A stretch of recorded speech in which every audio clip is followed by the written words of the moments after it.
The opinions and views expressed in Political Talk belong to its commentators and are not those of Nexstar Broadcasting Incorporated, this station, or their affiliates or employees. It's Thursday, and that means it's time for Political Talk with Tom Santulli and Leslie Danes Burke. Thank you guys for being here today. And Governor Cuomo has unveiled an initiative to find the best way to build high-speed rail in New York. Tom, over the past 2 decades, experts have consistently estimated that rail projects would take decades and be unaffordable. What do you think about this governor's initiative? Well, I think it's a good initiative and a good idea. Here's the problem. The United States in the 50s, the 40s, the 50s, and almost into the 60s, we were a rail country. And Elmira was a rail town. We had 3 major railroads here, and people traveled that way, both passenger and freight. Here's the problem. In the 60s, this country, unlike Europe, who has high-speed trains, and they've had them for years, Hong Kong, very sophisticated system, Japan, the United States went, and the whole country went into a different direction. We decided to be a country of cars, of roads, of highways, of interstates, and we built and we built and we built. We started with 1 car, then we had to have 2 cars, and now your children have to have cars. So we have 3 and 4 cars. The problem with what the governor wants to do is this. We have an infrastructure that's massive. It's all roads. And a lot of it needs repair, bridges, overpass, billions of dollars. So now you go into this high-speed train, which is a great idea, but where does that money come from? Where do those billions come?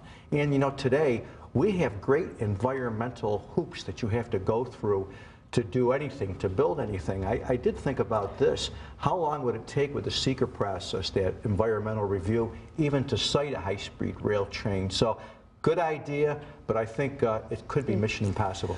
Well, let me tell you a little story. A few years ago, in 2016, there's an organization called Urban Corning that showcases great things happening in Corning, New York. And as an April Fool's joke, Dave Rochelle, who's the leader of Urban Corning, put on the website that passenger rail was coming to the Southern Tier. And that post on social media went viral. People in the Southern Tier want passenger rail.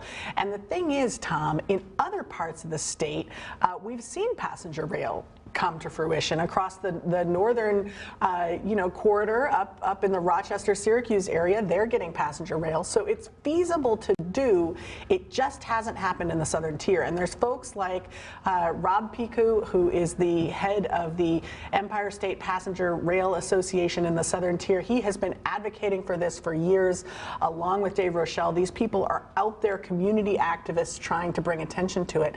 I think if it happens, it's going to be because local people get involved and start demanding the fair share that we just don't get in the Southern Tier and other parts of the state are getting. But our rail, I just want to say this, our rail, even the ones we have downstate, it pales in comparison to what they have in Europe and in other places. That's not high-speed train, it's passenger service. I've taken Amtrak a number of times. Believe me, Amtrak is not high speed.